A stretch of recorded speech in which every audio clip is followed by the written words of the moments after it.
Hey, how's it going, everyone? I'm back with another overview for you guys, and today we got the brand new Crescent Shoalie kayak. This comes in at 11 feet 10 inches long, 34 inches wide, and weighs 77 pounds. Now this is a boat we're very excited for here because this is a Drew Gregory design. He is one of the designers of the original Jackson Coosa and Coosa HD series, which is some of our favorite river fishing kayaks to ever hit the market, truthfully. So we've had a lot of interest over this for the last little while since we've known it was in development. But let's get started on the overview. We'll start at the front, work our way back, show you some of the new features he's put into this boat. And there's a couple of features that translate from his older models into here, which might be familiar to some. So come up front, Dwayne, and we'll start here. One of the new features is this brand new handle system. It's attached via this rail system here and keeps the handle nice and low. And if you want more, you say, hey, I want to reach down so far, you can extend this out, and now you got your handle much higher. Also, you can take the excess of the strap here, and you can take and use it to pull it up rapids, pull it in and out of the water, stuff like that.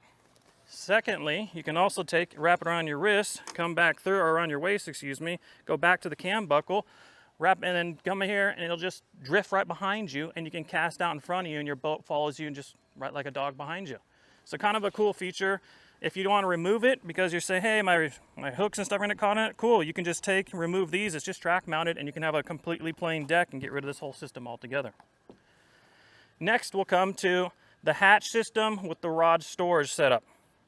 So this system right here operates as two different functions: for a paddle holder, which we'll show you here in a second, and to keep up extra rods that you're going to have mounted in the deck of your boat, really flush and low so you're not getting caught on branches and stuff like that. So you can undo it like so, pop the rods out, and you're good to go. Otherwise, lay a couple down, strap them on, and they're nice and tight to the deck. We'll move a little bit further in now, and we're going to have this paddle holder feature. So this is on a couple of small rail systems here with the Yak Attack roto grips, and it allows you to just drop the paddle directly across your lap in front of you. And if you want to change it up, you certainly may. You can get rid of these completely, or you can attach other hardware to it if you so desired. For over here, if I bring it in a little bit, I can then come in here, mount an extra rod right up there, and I've added another roto grip here, and boom, now you have side mount rod holder. So a lot of plug and play you can do depending on what type of setup you like to run and what fits your fishing application.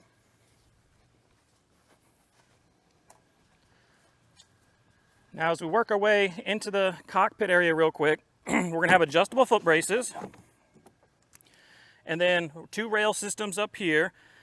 And this is going to be for the rod stagers for the hatch system. You can see they got cutouts right here underneath the seat, and that's where you can lay a couple on each side.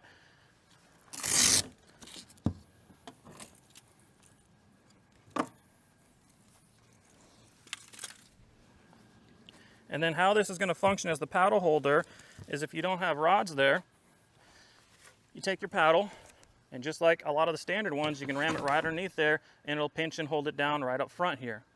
So a really nice, cool feature from that standpoint of just versatile, being able to do a multitude of different things. Now we'll come back to the hatch. We'll get inside the hatch system here. So this is a roto-molded hatch. We have the two hinge systems up here are via a strap system. So undo the two bungees, and then you open it up. And this is what you have. They designed this with two extra tube rod holders. So these are 7-foot rods. You can put a couple of those in there, have them as backups if you're camping or anything like that, or you just want to keep a couple extra out of the way, and you can plug and play with these. You don't have a ton of internal storage, but you can get a couple things under here if you're going to use it for this. However, you can also come and cut this portion out if you don't desire for that, and then it'll open it up to a completely regular hatch. And if you cut the top here, this lid is designed to then lay right across the top like a traditional hatch, so you have pure internal storage if you want to get rid of this, so you'd modify it that way. Now as we come to the cockpit area, like I mentioned earlier, we have adjustable foot braces, couple rail systems here. We have full deck grip system, customs cut out for this boat here. And as right up here, you're going to notice this setup here. This is for a battery placement. So you can put your battery in here if you're going to run anything like that. Transducer pass-through is going to be right here at this scupper. And then you can mount your monitors here. However, Drew, being that he likes to stand a lot, he actually mounts his monitor right here. So when he's standing, he can see it right here. So you can mount your monitor here if you so desire. And if you can do that, your battery would then go into the front hatch here. Also right here is going to be a place for cell phones if you want to take selfies, or if you want to use it for live streaming, you can put your phone right up in there. And then this plate right here, this is going to be your stand assist bar if you want to attach one right there. Now this middle portion right here, if you're tournament fishing, you're going to know what that is. That's for your catch board. So he's designed this boat to have it placed right here in the middle, and it's flush to the deck, so you no longer have to grab it from the back and move it forward and back. It's just nice and flush. You grab your fish right here, you measure them, snap it, and throw it off, and it's all flush out of the way. Next, we're going to come to these side areas here. This is going to be cup holders, but they've also teamed up with Anchor Wizard to do a lower profile Anchor Wizard attachment point here. So instead of sitting up high with your crank arm here, it's going to be a lot flusher, cleaner. So cool new feature. Keep a lookout for that as it comes out. The next thing we're going to have is one of Drew Gregory's signature frame seats, but on a high-low system. So this one here is Crescent's first true high-low seat system, and it's on the cam buckle systems. So you just loosen it, drop it to the low, pull your buckle, and you're ready to go. Why would you want to do that? The lower you sit, better in the wind. If you're doing moving water rapids, it gets you lower center of gravity. Obviously, if you want to be on flat water and you're fishing and you're standing, sitting up higher, it's easier to get up and down.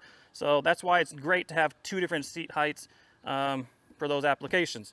One other thing Crescent's come and done is they listen to the community, and they've added a lot more padding. So this has 2.5 inches of foam compressed into the seat here. So a lot of good comfort down here for your butt to sit on now for those 6-8 hour days. As I remove the seat, you can also use it as a camp chair. One good thing about Crescents, you can do that.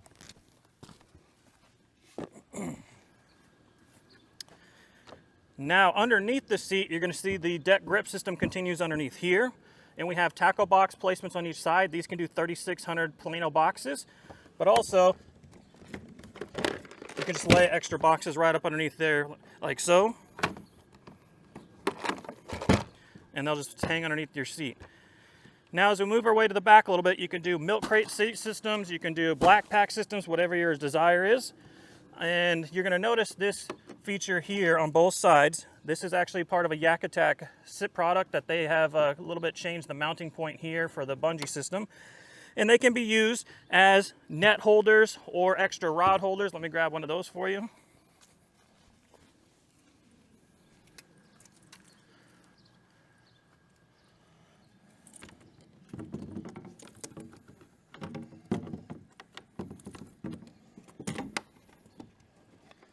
So instead of doing flush mounts like a lot of people do, now you can use these systems to do a multitude of things. Get your rods really low so they're not sticking up as high if you want to run the rods back here. Or if you want to use it for, you know, a stakeout pull or for a net, you have that readily available to you. So kind of a cool system to be able to interchange these with different components. One other thing that's going to be very different on this platform than a lot of boats on the market is the tank well area. Most of the companies are all going to use bungee, but they've changed it up here and gone with a mini cam strap system. And that's actually going to make it super easy if you're running milk crates and black packs, because as you can see, I just weaved this right on through and tied it to the cam buckle. I didn't have to do any hooks or do any rope or anything like that. So super simple, and all you got to do is, when you want to attach stuff, pinch and open. So really kind of cool concept from that perspective. So you want to release it, just pinch it, pull it, boom, my whole system's already making a move. That's pretty nice. If you want to tie points down, so you want to have it hooked up, they have 2 points right here that you can then hook up to the top of something and strap it down if you want to compress it down instead of just across. So kind of another cool feature there. As we get here to the very rear, they're going to have the cutout hatch here, which is seen on a few other Crescent models. This gives you a little bit of internal storage, but it's mainly here to give you access to run electronics if you want to run anything like that, or if you want to come back here and run mini power poles or rear mounted motors. So they don't have the insert set in due to there being a few different options on the market. So they've come here, and as Dwayne comes in, you can see we got the 4 points here, and this is where you would grab your bracket, mount it up to here, and then drill your holes through and run your bolts through here depending on what system you're running. So it's still thought about. I do wish they had the threads there, but I get it, there's different options for everybody, so it's pretty plug and play from whatever bracket you buy. One thing you're going to also see here is this is a kind of a Drew Gregory staple, the drag chain system. So you can run chains right down here, it'll rest here. You drop it down on the ground if you run rivers, and it'll make you go slower than the current, so you can get more casts in rather than going as fast as the current. So another staple design from him there. And your drag port's going to be right here for your drain plug, excuse me, is going to be right here in the rear. And then you got the handle here so your drag chain can go underneath it. So that's a general overview of the top. I'm going to clear out some of this stuff, we'll roll it over, show you the hull design, and show you what this boat's all about. Okay, here's the Shoalie hull design. This is very true to a lot of the Crescent designs with a few tweaks. Up front here, we're going to have a fat bulbousy front end, very similar to some of the Coosa designs Drew's done over the years. So that gives it more volume for running rivers, and for running rapids, you're going to go up and over more of it, and you get a little bit of that left and right action to play in the rapids. So we have a medium rocker up front. As we work our way to the center, this is going to be the familiar territory to Crescent folks. We're going to have the transducer pass through right here with the scupper system there, and then we're going to have a second scupper and a third scupper. And you might be looking at these saying these are scuppers. These are not. These are just triangular structural supports to give the deck a lot of rigidity for standing. So you only have 3 scuppers running the center line, which is a staple of Crescent designs. Here on the edges, we got rounded edges, so we get good secondary stability. But you can see they've also flattened it out pretty good right in here in the dead center portion to give you a good standing platform. As we work our way to the back, you'll see the keel pronounces a little bit here to help in the tracking applications. And there is no drag plate, once again, because Crescent does not believe in drag plates. They'd rather put more material here than have 2 bolts here for, you know, being able to replace them. So no drag plates, but that's a Crescent philosophy through and through. So I hope you guys enjoyed it. That's the Crescent Shoalie overview. If you have any questions on anything, let me know in the comment section down below. As always, appreciate you coming and hanging out with us. We'll catch you in the next one.